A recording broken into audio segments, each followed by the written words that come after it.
हरिओम जी, नमस्ते। हरिओम जी, हरिओम वासुदेवन जी, हरिओम सावित्री जी, Hariom Arvind ji, Hariom Hariom Vaishali ji, Hariom Bhama ji, Hariom Hariom Deepti ji, Hariom doctor Pushpa ji, Hariom Hariom Hariom. We'll just wait for a couple of minutes and then we can begin. Hariom.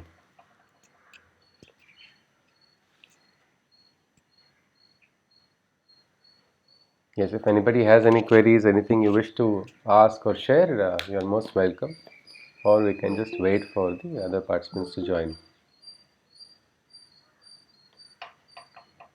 Hariom Vidya ji. To ask you a question. Okay. Saina, Yes, ji. Hariom ji. about about Hariom. about dhyana. About dhyana. Krishna talks about yeah. Okay. Krishna talks about dhyana, Ji. and so far you said that he has said to focus in between the eyebrows, Ji. and the second place what was told was tip of the Nasikagra. nose. Yes. Yeah. So any other Upanishad also talks about dhyanam?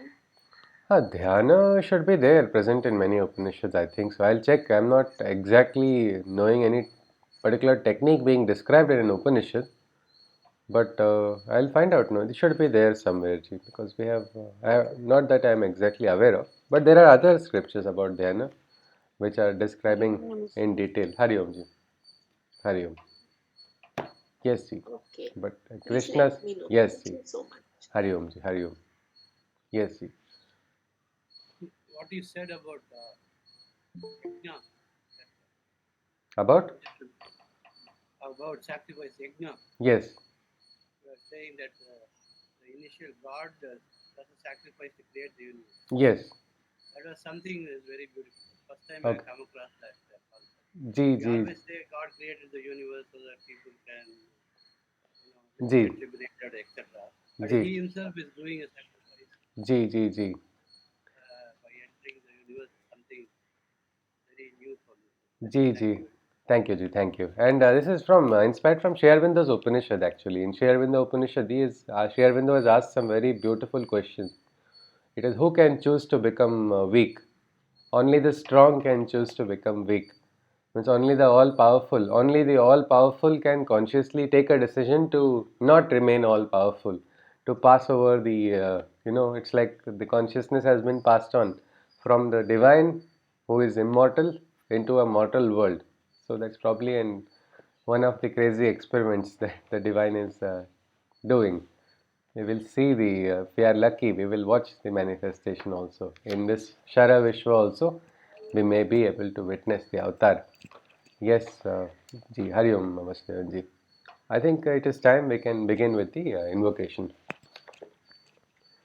Saraswati Namastabhyam Varade Kamarupini Vidyarambham Karishyami Siddhe Bhavatu Me Sada Mukam Karoti Vachalam Pangum Langayate Girim Yatkripaltamaham Vande Paramananda Madhavam Vasudevam Sutam Devam Kamsachanuramardanam Devaki Paramanandam Krishnam Vande Jagatgurum. Hari Om. So we continue our journey into the 8th Adhyay. Can anybody recollect something that we saw previously? Yes, please. Anything.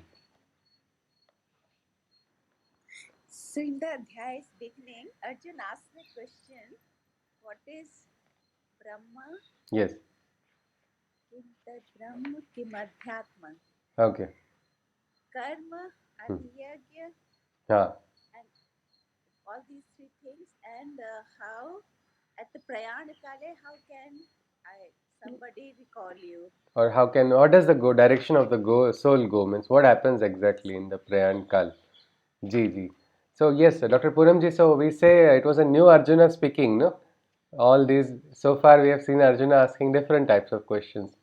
Only now, when probably Prayan Kal has something shaken him a bit, and now we see he's more serious in trying to go deeper, and we see more transformation. We see a sadhak.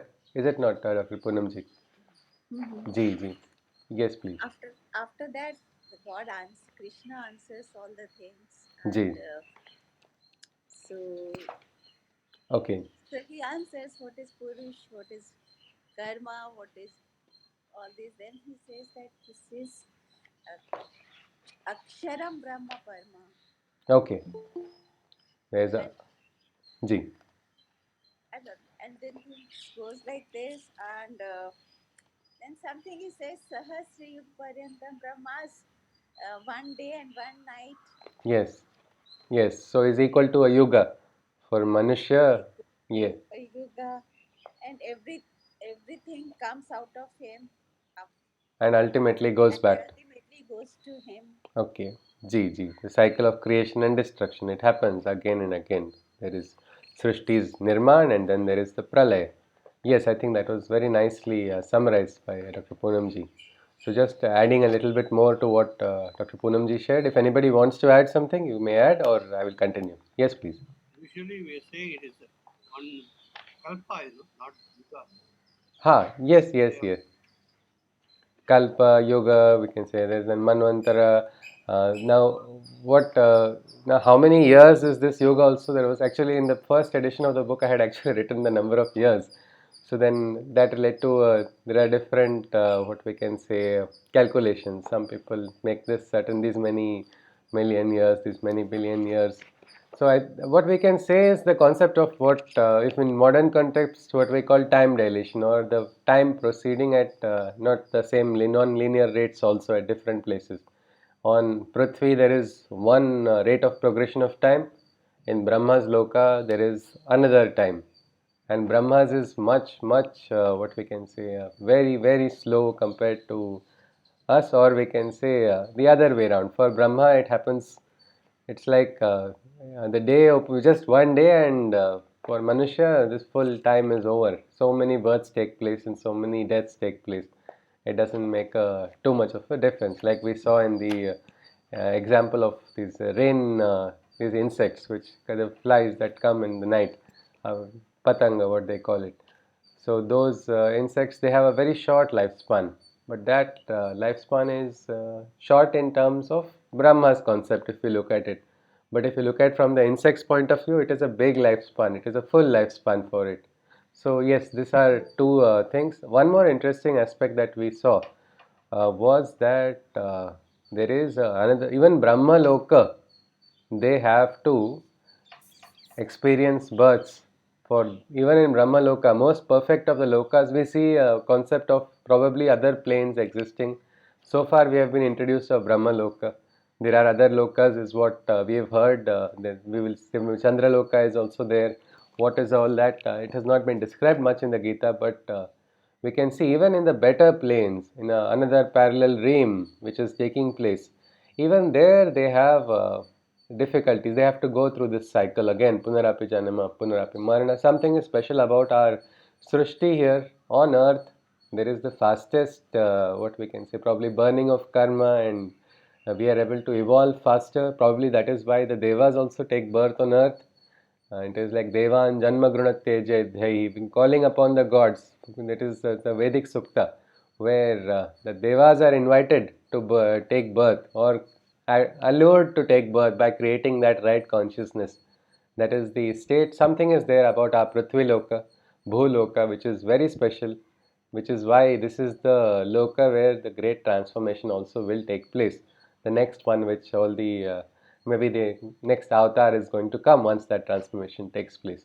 So this is what one more aspect. I think remaining part of Adi Yagna. I think that was the first yagna which was done in the creation. Ekoham bahusyami. I am one. Let me be many. I am infinite. Let me become finite. And in that finiteness, then we see it was like full freedom given into human hands. We can say, God, you are useless. God, you do not exist. All these statements can be made. God does not get annoyed or come into the picture immediately. Instead, that choice of ours only directs our actions. we go in that particular direction.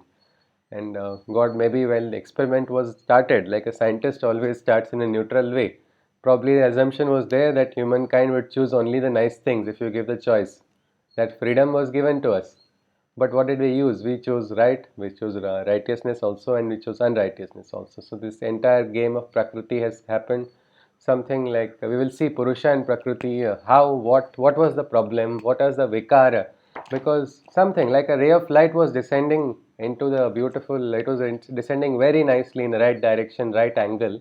Suddenly some medium came into between and then a refraction took place, and then the direction slightly changed, or we can say a splitting of color. White light, which is all pure white light, suddenly split into so many different colors. When these colors merge, again we'll have that white light, but right now that split has taken place. That is exactly how our Srishti is. In our Srishti we have all shapes and sizes, all colors of and all levels of consciousnesses. They are all dwelling, but they have come from that one because of that Adi Yajna, of that, because of the Adi Atma, which that same Adi Atman is present inside of all of the Jivatmans. That was also what we saw. Then Krishna talked about yogis. Yogis at the time of departure, they are able to raise their consciousness. Obviously, one thing the yogis are not disturbed about is material positions. A lot of time people are afraid of losing material positions, or they are overly attached to material positions. Sometimes some organizations actually took so much advantage of people's desire for these material objects, that they said we will start an organization which will ensure you get good wealthy places in the afterlife also. And there are people who have been donating to such organizations and also trying to transfer a portion of their property from earth into the afterlife as well. But this is a true thing. This is a true thing which people have done. But yogi is something who is always in union with the divine, whether some things are in his position or they are not in position. So in the last moment also, the yogi is not worried. The second question which we looked at is, how do we know if our last moment, when is it coming, so that we can be prepared? Why should we be worried about our last moment is the biggest question of the Gita. This is something which we need not. In our life also, we have done right, we are staying clear hearted, our conscience is clear, we are having the smaran of the divine at any moment. So let the last moment come anytime it has to. It will come according to, it is said, the day the first time the heart beats, it is said secretly, it is whispered how many times the heart has to beat. That is already there. So birth is there, death is there. Birth is also certain, death is also certain.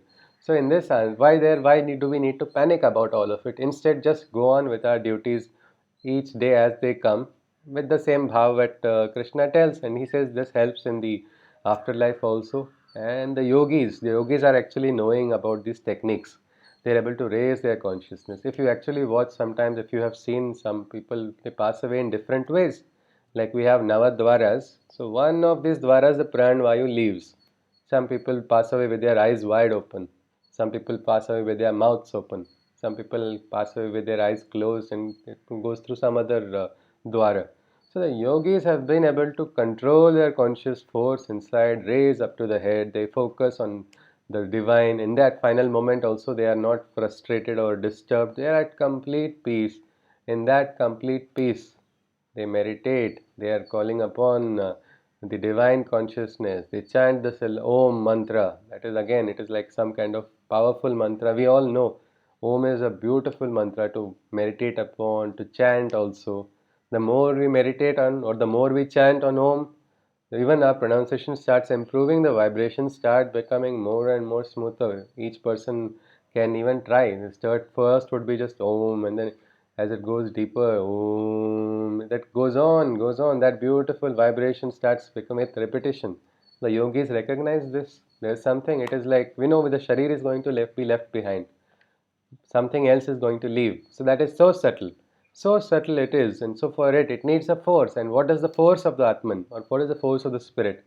It is something called consciousness, which we are not aware of. And consciousness can be cultivated through dhyana, that has been already told to us. And maybe our bhakti will add in simple. Krishna says the path is very easy for somebody who has bhakti.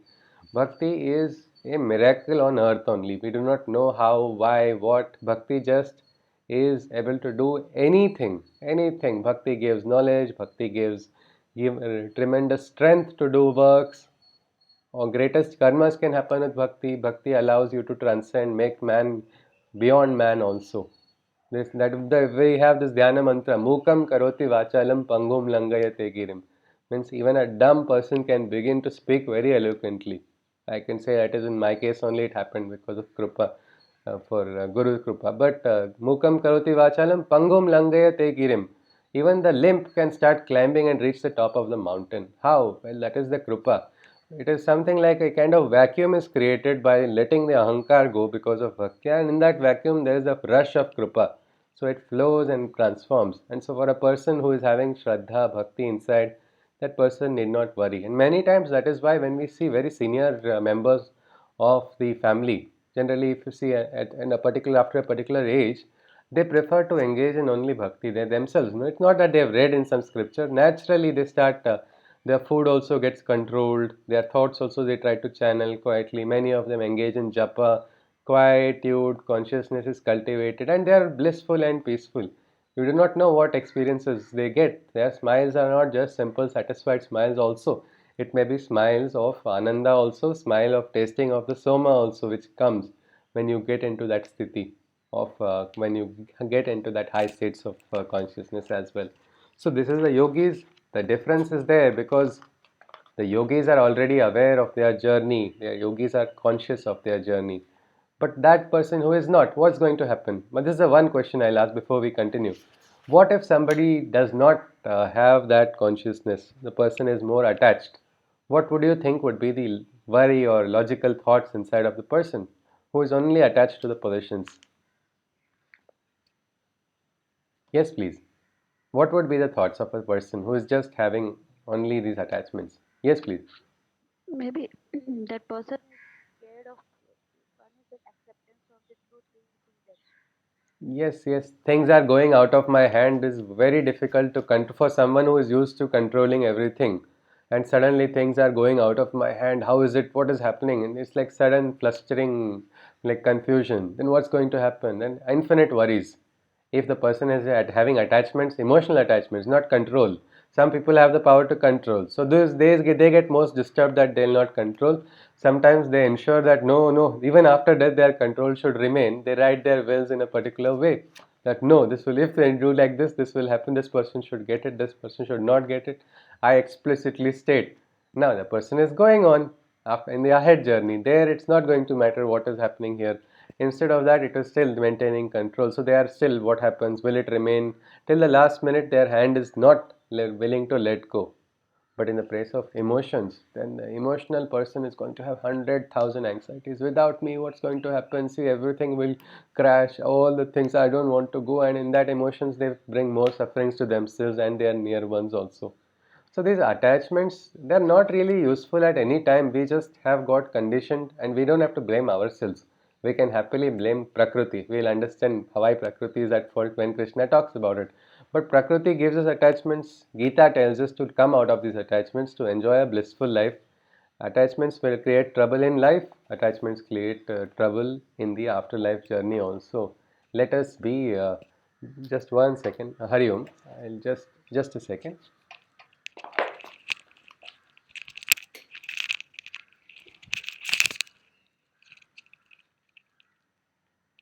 Hari Om. Yes. So this attachments are our biggest worry. So, but a yogi is free, and yogi is not just free. Yogi is conscious also. They get those glimpses. They get glimpses of their final moments.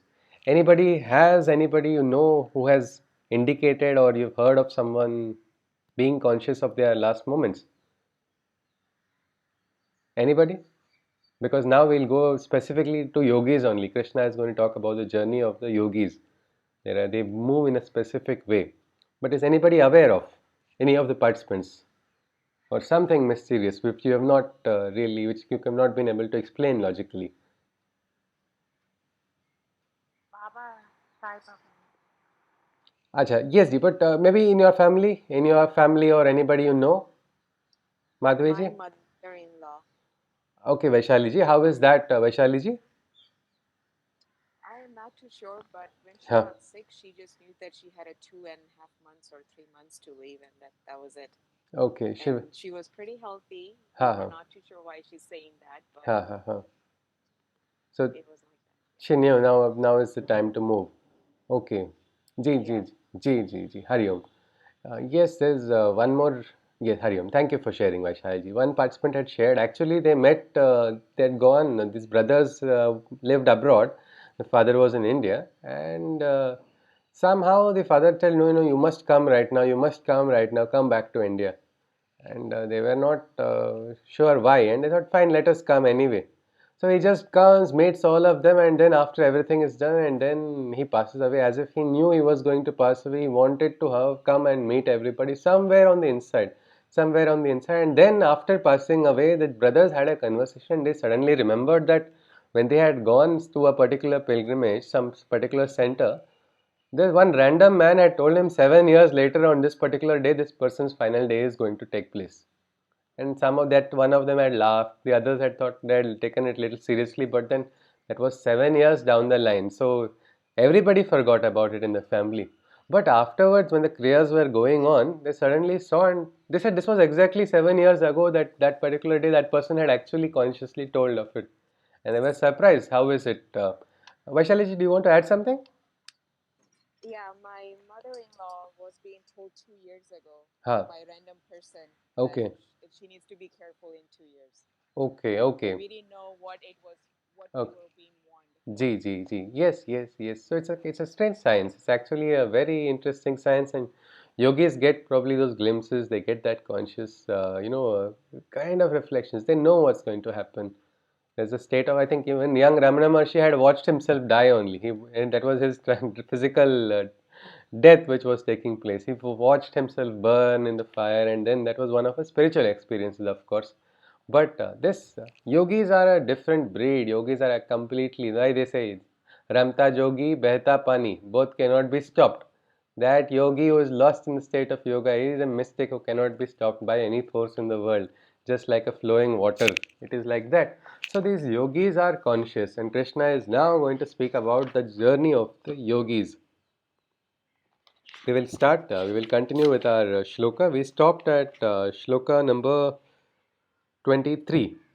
Yes, so 23rd shloka we will continue. As Krishna has talked about remaining, we saw the day and night and how many births are born, ultimately all merge into the divine. But then with bhakti, somebody who lives in that way, that person is able to gain the highest status. Now let us see 23rd shloka. यत्र काले त्वनावृत्तिम् आवृत्तिं चैव योगिनः प्रयाता यान्ति तं कालं वक्ष्यामि भरतर्षभ. O Arjuna, to you I shall now declare at life's final moments how the awakened beings fare, under what conditions the yogis at the time of death they do and do not attain rebirth. So Krishna says, I'll tell you how the awakened beings are going to fare. At the what are the conditions? So there are conditions that give them an opportunity to take birth again, or there are conditions that give them an opportunity to get moksha. Let us see. We saw about Bhishma, is it not? So when what was Bhishma waiting for? Uttarayanam. Yes, yes, yes, Pushpaji. One person had actually shared he was waiting for Bhishma Ekadashi. The name Bhishma Ekadashi came after his name after him only. So it was the auspicious moment. Something was there in that moment. What is there in that Uttarayan period? Krishna is now revealing to Arjuna. Probably Arjuna is already getting the wisdom of something that is going to happen later on. He is already going to understand the reason. Yes, please. But however, Vishnu was given the boon.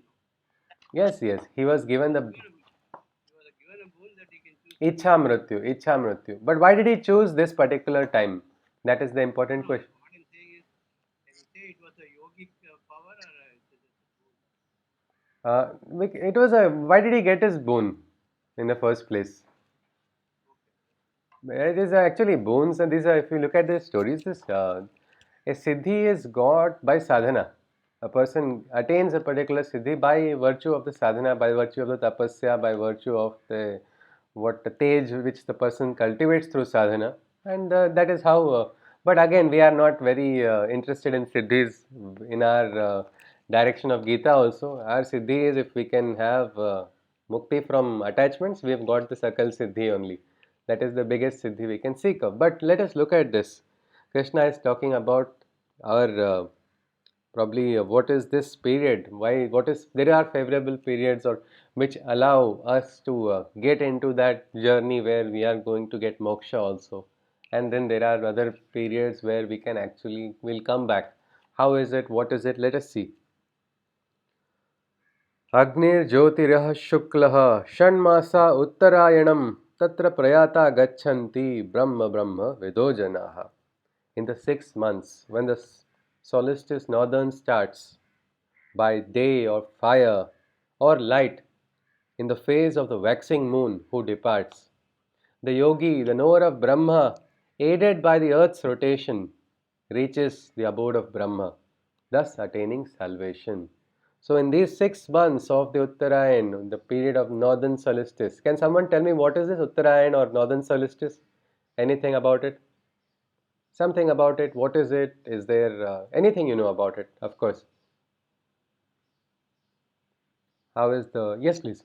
See. The movement of the sun northward Okay. is Okay. Uttarayan, and when the movement of the sun is southward, It is. it It is is the Dakshinayan. Okay. So there's a tilt towards the sun and there's a tilt away from the sun. So the axis of the slight move closer. Our Earth is slightly closer to the sun in one period and another it is not. And this rotation. Has anybody heard of this term called escape velocity? Yes.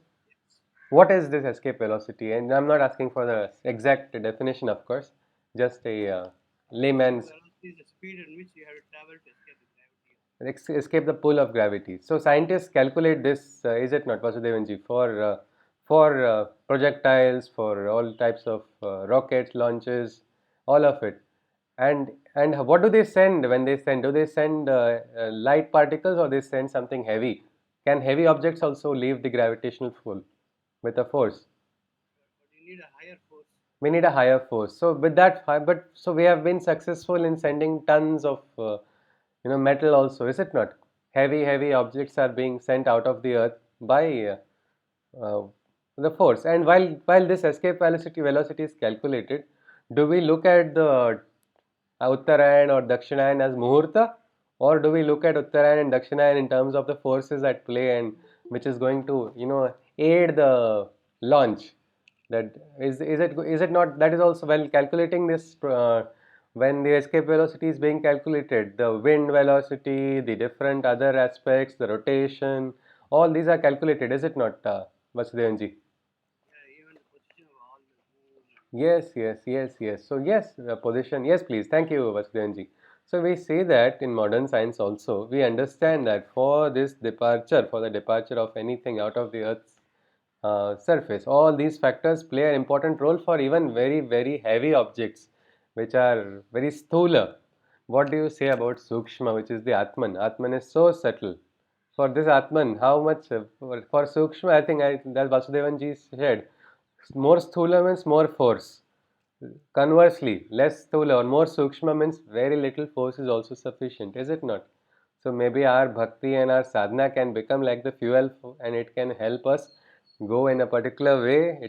Greater the force, that force of consciousness. We do not know exactly about mind. What is this? We say electromagnetic forces are thoughts, or are they thoughts exactly like that? Or but there is a force of mental thought. We know that. Gita is talking about fusing that mental thought also. You are raising your consciousness, and now the yogis, they are able to understand in that Uttarayan period. They understand that departing in this period, the Earth's rotation, the movement of everything, the how it is, the position of the sun also. All these factors will help a person reach the abode of Brahma. They understand that Bhishma was conscious and he probably had enough of life. Now I am not going to come back on earth. I want moksha. And he was waiting. He was willing to bear all the pain because he wanted to get moksha, and he had that idea that he would attain that abode of Brahma. And that is where the salvation comes. It's like the drop merges completely into the ocean. It has become one with the ocean again. That is what is the first period, first journey. is what the way of salvation or moksha, enter the Brahma. Then let us see the next. Dhumo ratris tatha Krishnaha Shanmasa Dakshinayanam Tatra Chandra Masam Jyotihi Yogi Prapya Nivartati. And in the 6 months, when the solstice southern starts, by night of smoke or mist, in the waning moon's face who parts, in the lunar light world the yogi enjoys, and his time spends, exhausting his energies, back to earth he then descends. So in this period, which is the southern solstice, in the night or by the smoke or by mist, in those moments, in the waning moon's face, one is the waxing moon and other is the waning moon. So what is waning moon here? Moon is moving towards Amavasya, is it not? So in that period, there is again a moment of the moon, there's a moment of the sun's position. In this period of Dakshinayan, that person, that yogi, understand this is the yogi's journey they are talking about. So yogis go on both the paths also. Some yogis prefer, it is like a taste. You go to a hotel, you choose your favorite dish according to your taste, something like that. The yogis choose, and this is a beautiful aspect. By yoga sadhana, the journey can be chosen by a yogi. The yogi takes care to take that journey consciously. So if one goes to that path, who goes in the northern solstice, in the Uttarayan period, that yogi decides to become one, gets that mukti, gets moksha. But the other one, he goes to what is the Chandraloka, and in Chandraloka, that lunar light world, there, that yogi enjoys. He enjoys, he spends his time. Some desires which are not fulfilled, some of the incomplete experiences which were to be taken, he takes them, he enjoys them. And after a while, he is back into the earth, back into the Manushya Yoni, back into that Janma to continue the sadhana. As Krishna has also told, there is no yoga bhrashta. Even if you, after going on a particular journey in yoga, if the person stops ascending, he stops going ahead, he's not going to get wasted. Probably he'll go, he'll enjoy in this particular realm and then come back. It's like going on a retreat. When we go for a retreat with family and friends, what happens there? We enjoy the place, but then suddenly we know that yes, we have booked our stay only for a limited number of days. After that, we have got to come back again. So that is the story of this yogi who has gone ahead on the Dakshinayan period. So these are two pathways of yogis. These are two stairways Krishna is talking about. Shukla Krishne Gati Yete Jagataha Shashvate Mate Ekaya Yat Ekaya Yati Anavrittim Ana Anyaya Vartate Punaha. So Ekaya Yati Anavrittim Anyaya Vartate Punaha. So these are the two pathways. These are the light and dark pathways, respectively the gods and forefathers' stairways. The souls ascending by the former earthwards do not turn, while those who ascend the latter, back to earth they return. Means this is the way, this is the pathway. One is the Shukla Marga, one is the Krishna Marga, one is the white path, one is the dark path. One is the path white, which is the Shukla Marga, is the path of the Devas. It goes to the Devalok. Those who attend there, they go into that particular realm. And the other is the realm of the Pitars, or the our forefathers who become like godlike forefathers, our divine ancestors. So one path leads to Devlok, one path leads to the Pitars. Those who go to the Pitarlok will come back again after spending their time. They come back to earth to continue their journey. Those who go to the Devlok, they merge into that high consciousness. This is what Krishna is saying. Next shloka. Naite Sruti Partha Janan Yogi Muhyati Kashchana Tasmat Sarveshu Kaleshu Yoga Yukto Bhavarjuna. So again, simple. Krishna simplifies everything. He says here first, the yogi who is of both paths aware is never misled and always takes care and makes no error as he dwells in my communion. Therefore, O Arjuna, engage in the science of union. So this is the aspect. Awareness is the best aspect of a yogi, the best indication of yoga sadhana of a person if one wants to see, am I going in the right path or not? Sometimes people get this question, I'm doing so many years sadhana. Am I going in the right path? Have I gone ahead? Have I got this? I used to get so many more experiences. Now I'm getting less.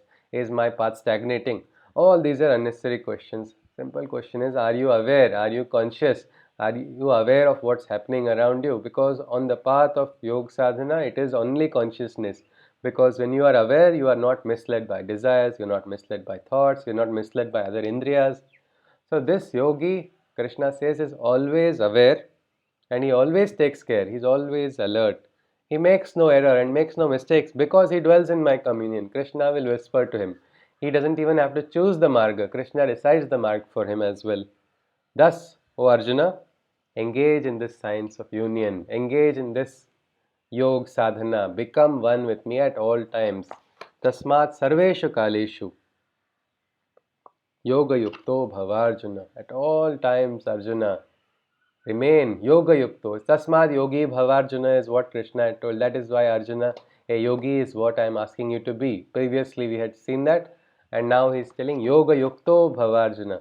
Arjuna, remain in that state of consciousness with the divine at all times, he says. वेदेषु यज्ञेषु तपसुश्चैव दानेषु यत् पुण्यफलं प्रदिष्टम् अत्येति तत्सर्वमिदं विदित्वा योगी परम स्थानमुपैति चाद्यम्. The deeds of merit that the Vedas have recommended, all the sacrifices, austerities, offerings, and gifts charitable, these duties the yogi has verily transcended by attaining the knowledge of the Supreme Immutable. So basically what the sadhana gives that knowledge, and that knowledge helps a person transcend all karma bandhanas also.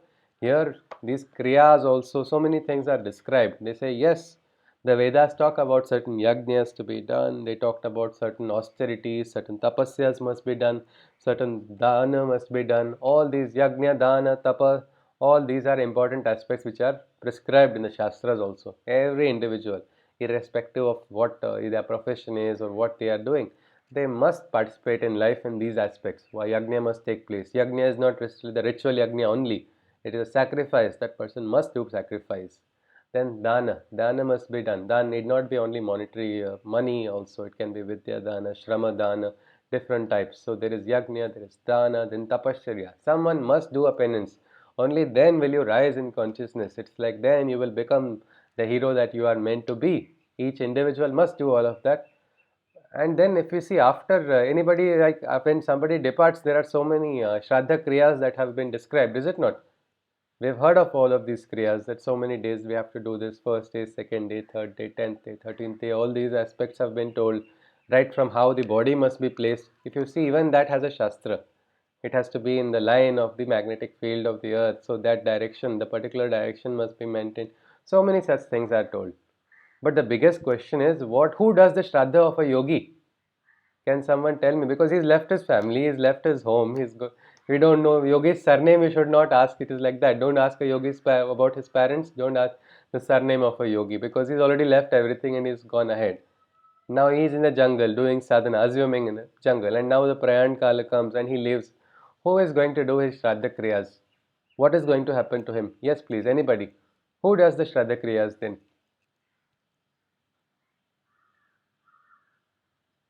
Is there anybody to do? Because sometimes they are all on their own. So does that mean they are going to suffer now? Because nobody has done a Shraddha Kriya for them.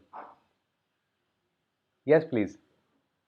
Bhamaji, you are on mute. I cannot hear you. Sorry. Disciple?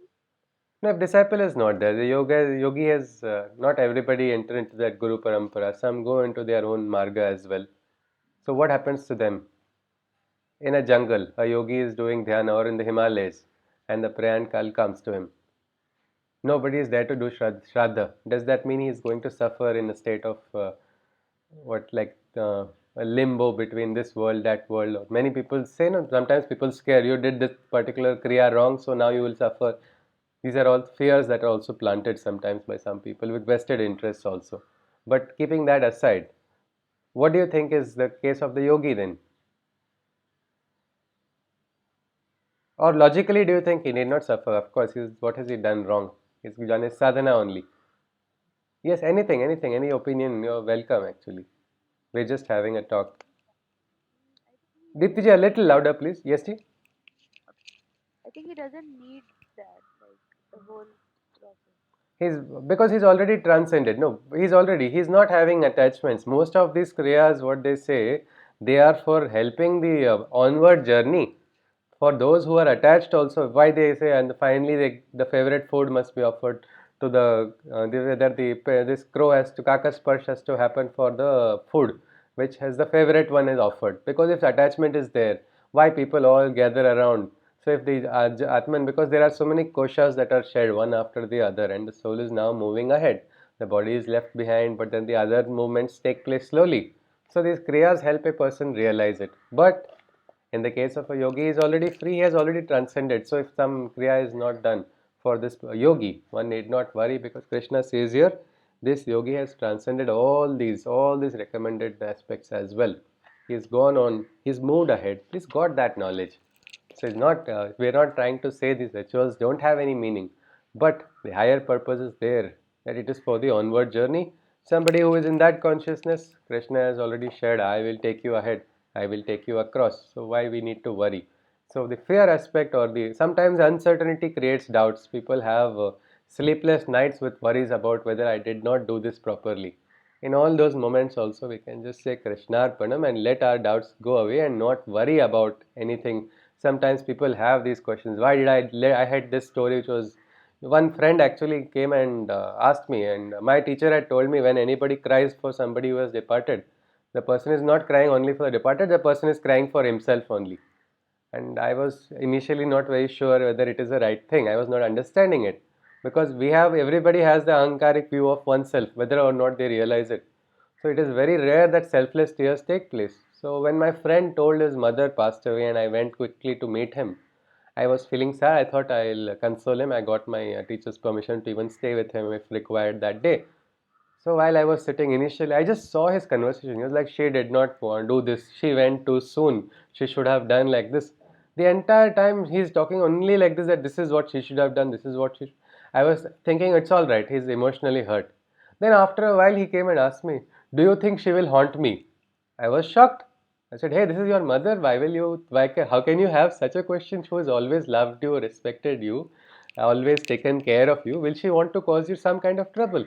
But this was the actual thought, and that was when I realized, no, this is an individual's thought. It is not.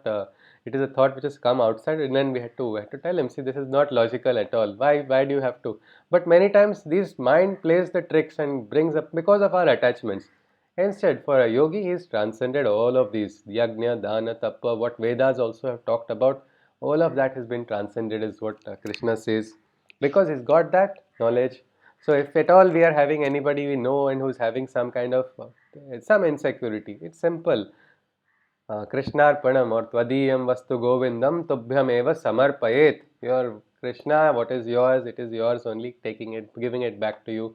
Just it is something like our mind can be free and clear of all all the disturbances on the inside if we can just focus. Because a yogi is the one who has transcended all these limitations as well. With this, we are going to enter into what is the next. We are halfway into the Gita now. The ninth adhyay starts. We will begin with the ninth adhyay. If anybody has any queries from eighth adhyay, anything you wish to share, you are welcome, or we'll directly proceed to the ninth adhyay. I have a little question. Yes, ji.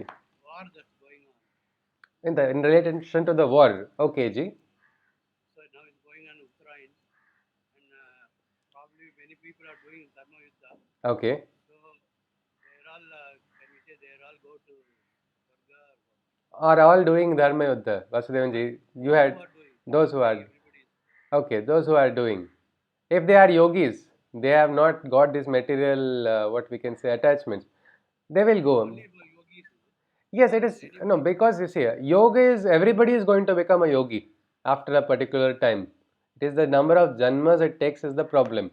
But if you see, ultimately all is going to merge into the divine only. But yogis, it happens quite faster, so they are quite conscious. If you see, we have the pancha koshas, is it not? So when Krishna says to Arjuna, you fight a battle, if you die, you will go to Swarga, if you win, you will enjoy the fruits. yes, Only meaning is Arjuna, not the rest of the army. no, if Arjuna is, it is, question is, who is having that Shraddha in the divine? Are you able to cultivate your consciousness, or you are going to be worrying about I am fighting this war with the dvesh in my heart. If dvesh is there, how will you go to Krishna? When you go to Krishna, dvesha cannot exist only. So you will have to shed. If you'll have to shed that dvesh, not you in the sense, just a soldier, of course, Vasudevanji. Soldier is having. Soldier is ordinary soldier fighting for his country. If that soldier is free from all of this, Kama, Krodha, Mada, Moha, Matsar, which Krishna is recommending, he will go to Krishna's sthiti only. Why should we have any doubt about that? He's already in that state of yoga. There's some benefit out of coming out of this war, I thought. Because no, That's like that way we see Uttarayan period. So many people, good people also die, bad people also die in Uttarayan period. But it's just what we can say. It's a little more favorable. It's like now I know that the weather is very good, or I know the weather is bad. Then what can I do for my journey? I can take care. I know it's going to rain, so on my way to factory, I'll at least either go in a car or I'll have my raincoat with me. So I've taken that. So my journey is going to take place. Only Uttarayan period will probably help. And there's an interesting aspect where yogis say they don't want moksha only. Tuka mane amasi sukhe ghalave garbhavasi. Tukaram says, give me another birth in Garbha. Why? Why does he want Garbha birth?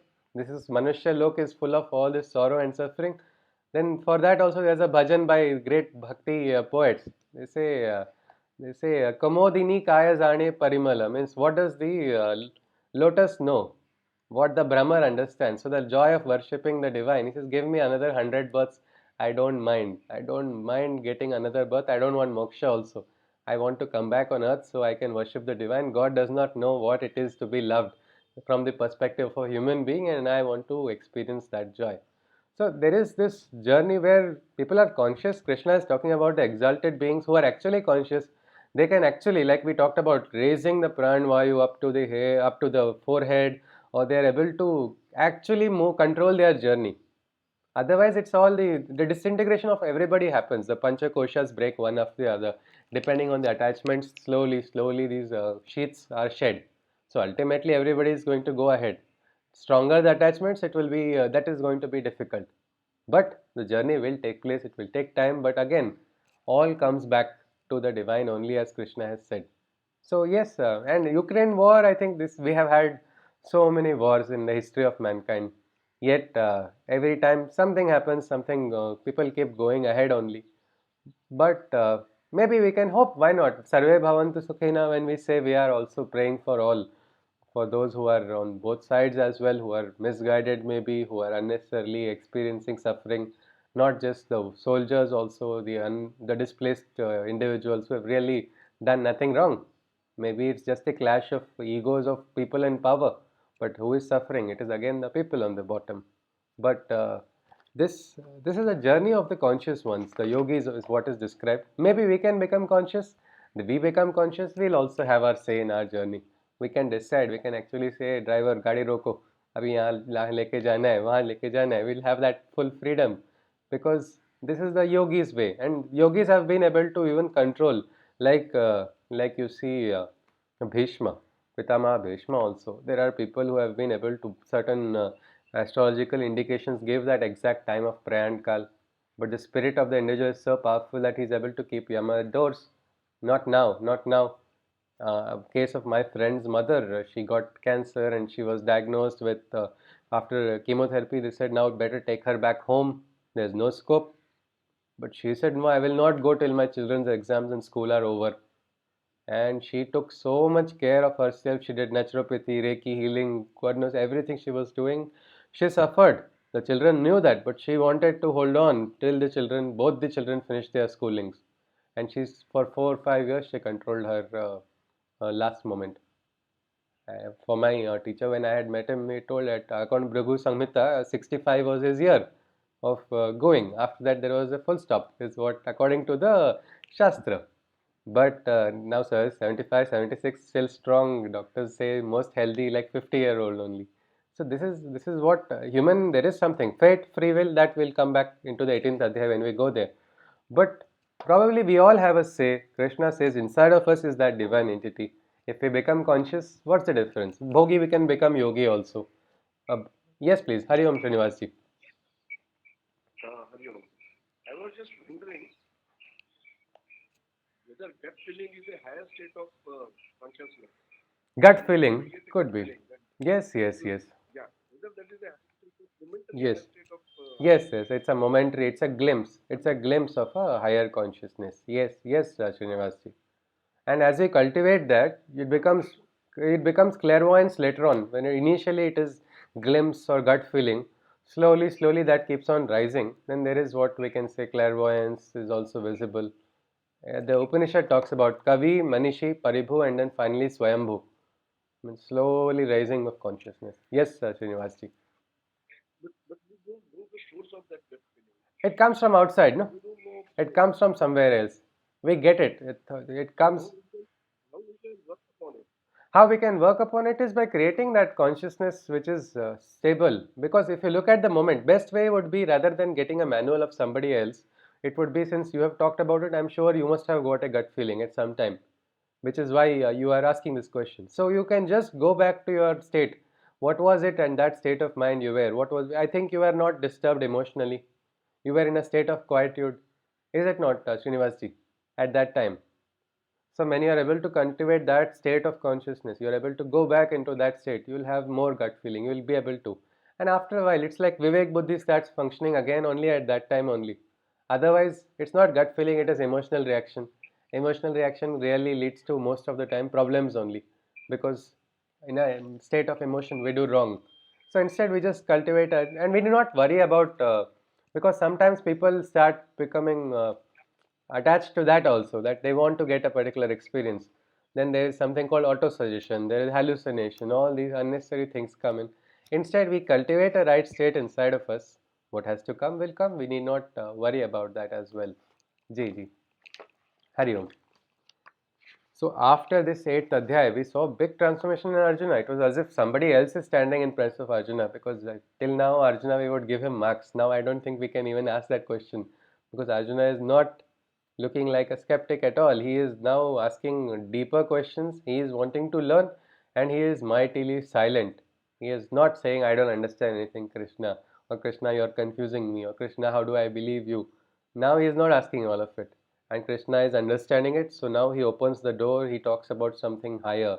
He gives him what is the Raja Vidya. Let us enter into the next adhyay.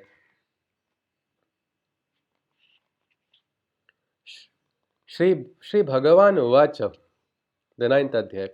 Idam tu te guhyatamam pravaksham na suyave jnanam vijnana sahitam yajnatva moksha seshabhat. Now to you, Krishna says, now to you that knowledge will be revealed, the secret of secrets that was before always concealed, that science, knowing which you shall released be, and from this world of sorrow you shall be set free. He says, I'll give you that knowledge, he says, the secret of secrets that was always concealed, that science, knowing which you shall be released. You will be released from what? From this world of sorrow. This was earlier hidden. It was a kind of an esoteric wisdom. Not everybody knew. Even the Vedas, everybody know it as a rituals. They know this particular karma has to be done, this particular kriya has to be done, this particular things have to be done for some things. But very few knew the what is the esoteric meaning or the hidden meaning or the secret meaning. And that, if you study secret of the Veda, Sri Aurobindo selectively describes of different Vedic suktas only, that what is the higher meaning. When Varuna is called upon, this person says, I can see Varuna's car traveling in the sky. That's a sakshatkar of the yogi, and he says, release the bonds. There are bonds that are to the top, the bonds in the middle, and the bonds in the bottom. He's not talking about some particular knot. He's not talking about tying some knot or releasing some knot. It is actually some other bandhana which are binding him to the lower state, to the middle state, and higher. Even the top ones are also asked to be released. So there's a secret meaning which is not revealed every time. It was hidden. It was only for those who have raised their consciousness. Krishna is just opening the door. He says, I'll grant you that. This was concealed before, now I reveal it to you, he says. If you realize this, you will be free from all your sorrows, is what he says. And also, in a way, promises as well. Raja Vidya Raja Guhyam Pavitram Idamuttamam Pratyaksha Vagamam Dharmyam Susukham Kartum Avyayam. This is the king knowledge, the Raja Vidya, the secret highest, that which is resplendent, purest, and best. the right and just knowledge that is verifiable, of the laws of living that are spiritual and imperishable. So again, this is not, he is not calling for blind faith. He says this is a science, and every science you can verify it. This knowledge, he says, is a verifiable and practical knowledge, which is the highest, which is the purest, which is the most perfect one. It's about the law of life, the law of living, the principles that are spiritual and those that are eternal. Some things do not change. We know that because right now we are studying the Gita. 5000 plus years, the questions of Arjuna are still somewhere the questions of us today. World has changed, yoga has become different, everything is different. We can say era is completely different. We are now, what Arjuna would be surprised, he might do namaskars to all of us only because we are now talking to each other from so many different places. Somebody went and told Arjuna that, see, now future generation people are going to speak to each other from far off places. He'll say this is the height of telepathy that humanity has reached. But this is not exactly, we know that, but if you see, time has changed. The digital world has suddenly taken so much control over our material world, and again, but the problems still remain the same. Why? In essence, the spirit is that which is not going to change.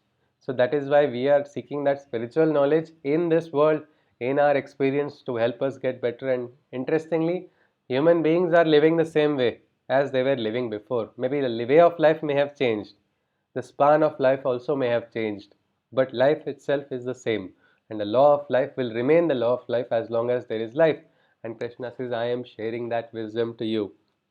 Then comes the rider, the next shloka. I just want to ask if this is a curse of Krishna. Is Krishna cursing? अश्रद्धधानाः पुरुषा धर्मस्यास्य परन्तप अप्राप्य माम निवर्तन्ते मृत्यु संसार वर्त्मनि.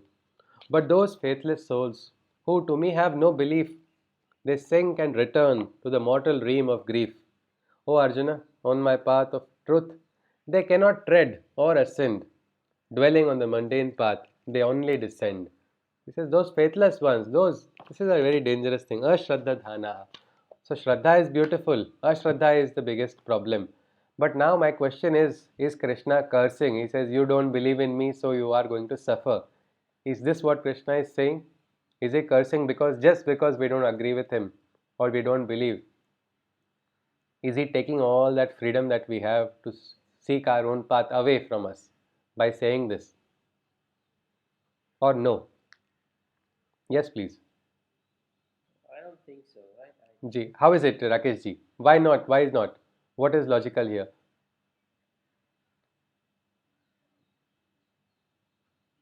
He says, if you don't have Shraddha, you cannot walk on this path. You will not be able to ascend, and you will only descend in your consciousness. You will suffer more. Is that Krishna's curse? Yes, yes, Rakesh ji. Escape velocity will fall down. Okay, Vasudevan ji says, if you don't get that escape velocity, you are going to fall. That is a rule. Okay. Okay, so that is Ji. Yes, please. If you lack Shraddha, Huh. you will be a confused person. You will have so many doubts in your mind. And your karmas will be according to that, is it not? Yeah. So you have to have 100% Shraddha. Okay. That you cannot attain this higher. But can we force anybody to have Shraddha ji, Srinivas ji? When can we ensure or force? We cannot, no? It has to come naturally. So the person only has to realize. Yes, ji? Yeah, and that comes out of your ultimate karma. Okay. It's a product of your karma. Okay. It's a product of your karma. All right. Probably if you are a little, what we can say, aware and conscious, you will understand how when your consciousness is lowered, the suffering that you get, that probably teaches you that you don't want to go on this path. And then that makes you search for something higher, something better. And slowly, as you start getting experience, that questions start becoming, some kind of realizations, and then they become stronger, and then Shraddha's foundation. But after Shraddha's foundation is there, it is like a perfect plinth is ready. Now you can construct a skyscraper on top of it also. There's no problem. Its base is very strong. So, but when Shraddha is not there, you don't have a base, you have no, you don't, then what is going to happen? When without a base, nothing can rise. It is something like that. That individual who is lacking the Shraddha, what is he going to do? He is going to run after desires. He said, what is this? Krishna is telling nonsense about letting go of desires. I live by my desires. I will live and I will use my desires to the maximum. So people start drinking a lot, getting into addictions. What happens then? After a while, the addiction stop giving them the pleasure that they were seeking, and then they wonder what happens. But by then, it becomes too late. The sharir indriyas are already destroyed. Then what's the use? So what has happened? It is not because Krishna cursed this person that this person suffered. This person suffered because of the actions, because the actions were in a misplaced place. They had put again. Ashraddha is also a shraddha in the wrong place. A shraddha in wrong place is only ashraddha. So they have put their shraddha in indriyas. They have put their shraddha in a lower aspect. People enter into relationships also believing in only desire level gratification. Then what happens? After a while, these desires stop getting fulfilled, and then the relationship's foundation is broken, and then people fall, and then their entire way is again under question. So this is exactly what Krishna is saying. There is no curse. Sanatan Dharma does not. Yes, please, Srinivas, wants to say something. Ji.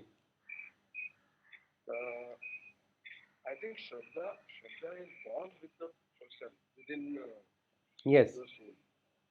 The Shraddha which is developed or formed or inculcated from your experiences is not a true Shraddha. It's not a everlasting Shraddha. If you have again a bad experience, you may lose your Shraddha. But what we can say, these are no, Shraddha is what we can say. It is like a fountain which is there inside everybody, and everybody is by nature. Sometimes bad experiences puts boulders there, and so that fountain is not able to, there's no flow is not there. So if that experience is allowing the person to take that out, and that will be a free flow taking place. So this is that is right.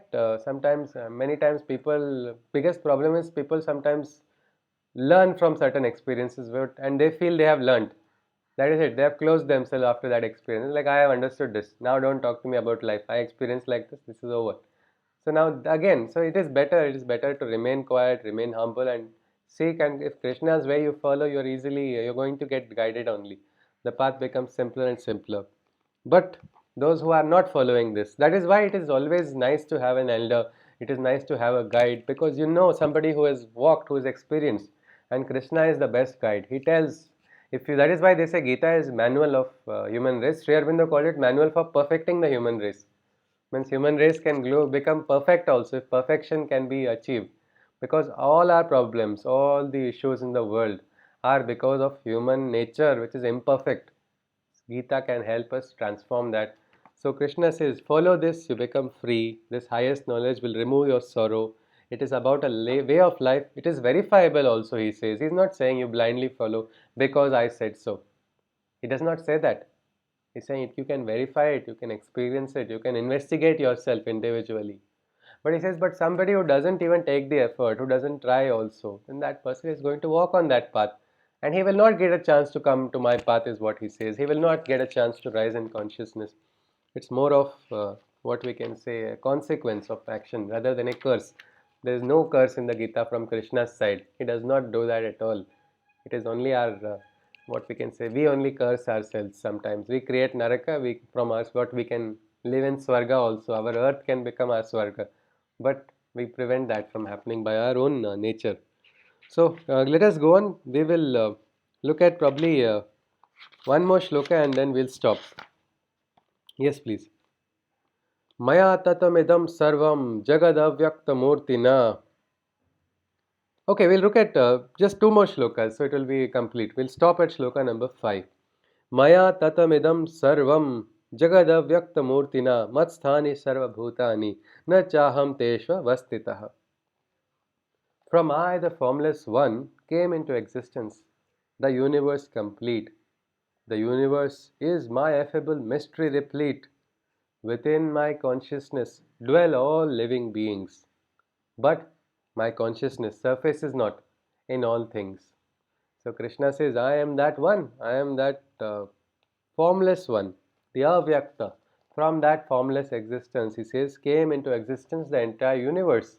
A form came out of that which is formless, is what he is saying. And this universe is a mystery. It is actually a mystery. We keep wondering, and only human beings have that ability to wonder on their own origin and creation. No other creature is capable of trying to ponder into the mystery of the universe. Krishna is saying this is absolutely a mystery. What happens? Why? Why does this particular cycle take place? Everything in this Srishti. He says, my consciousness dwells in all living things, but my consciousness surfaces not in all things. Meaning, we are all dwelling in the divine consciousness, but on the surface, we do not see the divine consciousness only. This is a mystery. It's like so many bacteria getting cultured in a media. So they are not, bacteria is not conscious that yes, this media has been created in the lab for culturing the bacteria, but they keep thriving in that. So something like that, all human beings are thriving in this consciousness. Yet that consciousness is not on the surface. We have our ahankar, we have our own individual preferences, our own individual shortcomings, our own individual way of living. We don't see Krishna everywhere. We do not go everywhere and see Krishna, and we just see different individuals. But on the, if we go a higher level, we might be able to see. The mother of Sri Aurobindo Ashram talked about seeing individuals, but behind individuals, she could see the spirit. She could understand the level of consciousness as the people would come on. Sometimes she would say people would create a false cloak around themselves also, and extra humble and everything, but inside you can actually see how the person is. So, but it does not come to the surface very easily. That is again a mystery. Inside there is divine, outside on the surface divine is not there. We are all living in that prana vayu is what? We are living, breathing that prana. But we are still not conscious of the source of prana is one in all of us. All of us having the same prana inside of us. That one prana vayu is moving around, connected and connecting all of us. All of our hearts are beating in a particular rhythm. All our constitution is the same. Everything. Though we look so different on the surface, on the inside we have one. That's one kind of analogy we can see. But Krishna says this is the mystery. And next shloka will stop here. न च मत्स्थानि भूतानि पश्य मे योगमैश्वरम् भूतभृन्न च भूतस्थो मामात्मा bhutavavana. But all the living creatures exist not in me. This surrealness of my creation, don't you see? It is I who support every mortal existence, for I am the constitution of every being's essence. So it is like Krishna is asking a question to Arjuna now. See, don't you see how crazy or how surreal, how mysterious this Srishti is? He says, all living creatures, they are dwelling because of me, but they don't exist in my consciousness. This is my, means they are not allowing the divine consciousness to surface, though I am the support for them, I am the Adhar, I am the essence, I am the entire force of that individual. Yet every being is not able to manifest. It's like a beautiful artist has done. Sometimes I think poets or singers or even artists, when they make beautiful art, beautiful painting is done, the artist only looks at it from different angles and then says, "Wah, kya baat hai?" As if he is admiring his own work, or a poet writes a poem and then admires the poem that is written. Something like that. Krishna is looking at his own creation in a different perspective and sharing to Arjuna. He says, "Look at this beautiful creation. All living beings, we are one. The constitution is one. The foundation is one. Inside of them, the divine is also one only. Yet, despite this oneness, on the outside, we don't see that oneness at all. Isn't this a crazy creation?" is what he asks.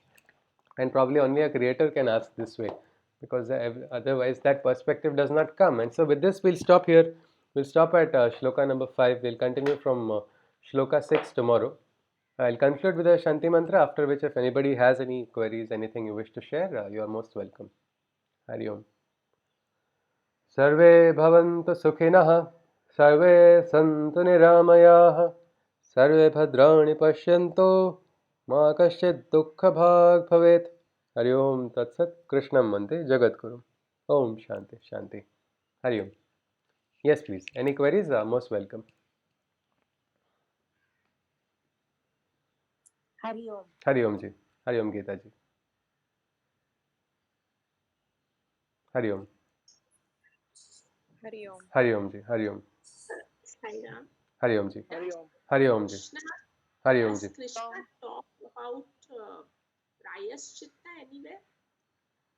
No, actually, at least we have not come across. Is it not, Milan ji? Yes. And he has told instead, he said even the most guilt is not required. He can say if even the most ultimate sinner can be transformed when the sakshatkar comes. Valya can become Rishi Valmiki. He is not been asked to do a prayashchit of a particular type. Instead, raise the consciousness. Sometimes the biggest prayashchit is realization only. It was said to Jnaneshwar also by his elder brother that can be for a bad person also there cannot be a greater punishment than realizing the badness. So make the bad person realize the badness. There cannot be a greater punishment, and that person becomes transformed the moment he realizes that also. Yes, Milanji, nothing has been talked much in detail about that. But karmas are there, karma bandhanas are there, karmic consequences are there. Probably sadhana helps in purification because this has been told, Nahi jnanesna sadrusham pavitram, and this is the fire. So jnanagni they call it, that will burn all the sins. All sins can be obliterated by that fire, is what Krishna has told. So we cultivate the consciousness, all other things are removed and destroyed, of course. Ji. Thank you. Hari Om Ji. Hari Om Ji.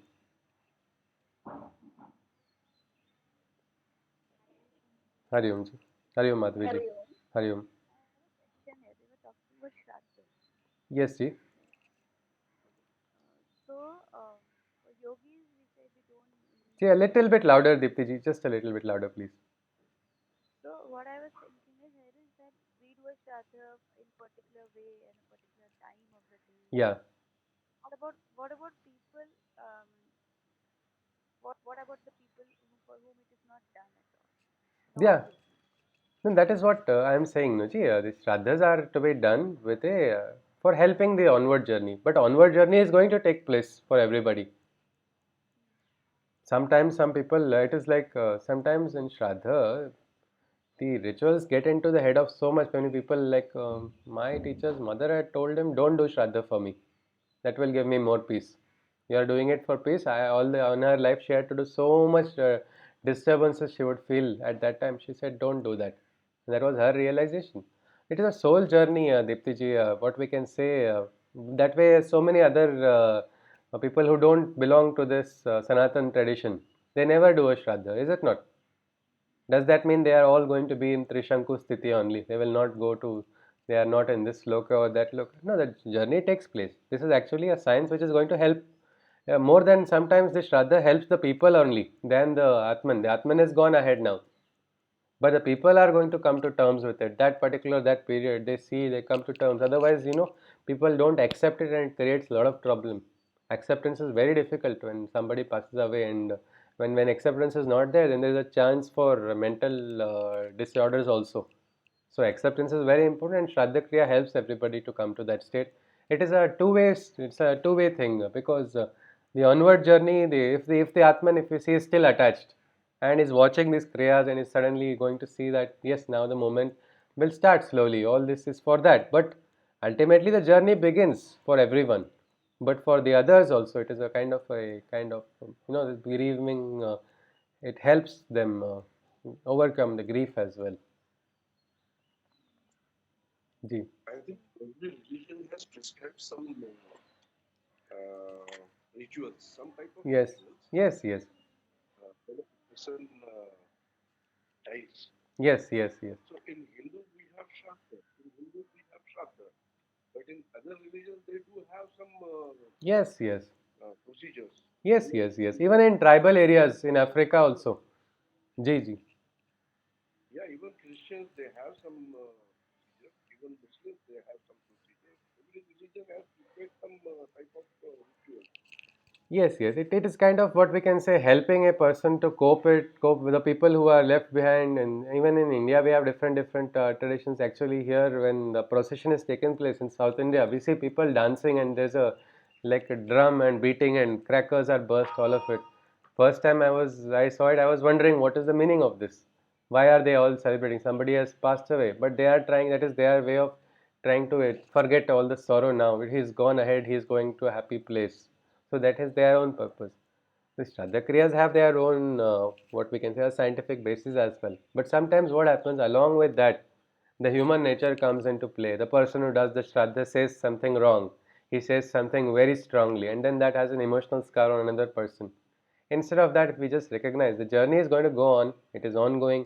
Yogis need not worry about it because if you say, they say even a person who does pranayam, he is purifying his own body. What is there inside of his body? Genes only, is it not? Genes of his pithers also. All of them are going to, what are they going to do when they see this individual is trying to raise his consciousness? Are the pithers not going to bless that child for rising? Of course, it is going to take place. So that is why they say the yogi's kula is not asked. They don't ask about the parents also of a yogi, because now the person has gone ahead. So it is something like that, Deepti ji. Everybody goes again. Krishna has told, "No, all come to me ultimately. Everything, whichever path, all come to me ultimately." Yeah, so basically, in our house, like in our community, so what they do is that if some person is like, let's say, 75, 80 years old, so there's something called as Buddha, as in they celebrate, like Hmm. there are sweets prepared and all, just to celebrate that they have lived a full life and now they're going to like Okay. they had a happy life. That's how had it also, but when on the fourth day it's something like that, like the tradition is done. Okay. So when I tried for the first time to my grandma, I was like, what's happening? Why are they doing this? Hmm. Then I told the reason about it. At that time I could not like understand the logic because of my attachment with her. Yes. Yes. I really could not understand that. Ji But ji. now when you're talking about it, I could like after so many years I could like Ji ji ji. understand. These have all evolved over time, no? Our cultures and all of them. They all have some basis. Krishna says yes, he does. He is not against anything, but understand why it's done. It's much better then, rather than doing so. And sometimes understanding comes to us later on, and that becomes better all the more. Yes, ji. Hari Om. Thank Ji. you. Hari Om. Ji, Yes, ji. Yes, Dr. Pushpa ji. what are all the sacrifices in practical life that Krishna means? That we will come again, ji, because yes, yajna. What is yajna? What is the meaning of yajna? What is dana? What is tapa? All this Krishna will explain later on. He wants, because he is going to become very practical after a period. We'll start wondering, is Krishna just a life coach or what? Where is his metaphysical truths which we are seeing now?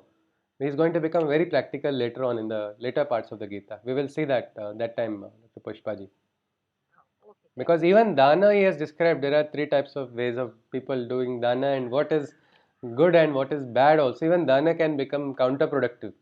Donation done improperly. So how, what is the right way of doing? All that is going to be explained. For action also, what is the right way of doing action? What is the right way of doing tapasya? Tapasya can also become counterproductive. Look at what Ravana did. He went in the right direction and suddenly then he goes on to become, he tries to even wake up Mahadev. He tries to lift Kailash with his force of tapasya. So that's a kind of an ahankar. No? So then tapasya gone wrong. So how does one channel oneself? So that will come later on, Dr. Pushpaji. In Tamil, there is one proverb, Ji. Okay, ji. Patiram arindu pichaidu. Patre That means marinde. Ha. and pichaidu. Hmm. That is, I think it's Worthy. Worthy. Find the correct. Is it not? place to Ah. do that. Yeah, Desh, and in Sanskrit also we have the same word, Patra, so Deshe Patre cha Kale cha, means the Patra also. Who, whether Patra word is same, whether the person is worthy of receiving must be studied, and Yeah. then Yes. so nice, so nice. Yes, see. All right. Thank you. Hari Om, Hari Om. Hari Om. This is beautiful actually. Tamil and Sanskrit are very close to each other. Only our politicians want to create a divide Yeah, definitely. unnecessarily, There is no fight that way. We have so much in common. Yes, ji. All right. Yeah. Hari Om. Thank you. Hari Om. Hari Om. Hare Krishna. Hari Om. Hari Om. Hari Om. Hari Om. Hari Om. Hari Om. Hari Om. Hari Om. Hari Om. Yes, Madhvi ji, you were asking something. A little louder, please, Madhvi ji. If a person is detached and wants to means dies in Dakshinayana, doesn't he reach God? Yes, he goes. No, he goes, but probably he goes to the. He may have to. If you see what Tukaram had told, no, Madhvi ji. Hello, am I audible? Hari Om. Yes, yes. Yes, Yes, ji. sir. Yes. Ji. Yes. If you see, Tukaram had told this Abhang where he says, "Give me another birth in the mortal world only. I don't want moksha." Okay, that is his aspiration. But Krishna's wish or divine's wish was he gets moksha only. So he got into that state. So it is a divine wish. What we can say, no, this is a favorable condition for going on that journey. That does not mean somebody who is going on Dakshayan will never be able to reach moksha sthiti. If the force is there, he'll have to work against that force and go ahead. Or if the divine wish is there that this beautiful yogi must be born again for doing some other work, who are we to stop that? Is it not, Madhaviji? Okay. Yes, yes, Hari Om. Thank you.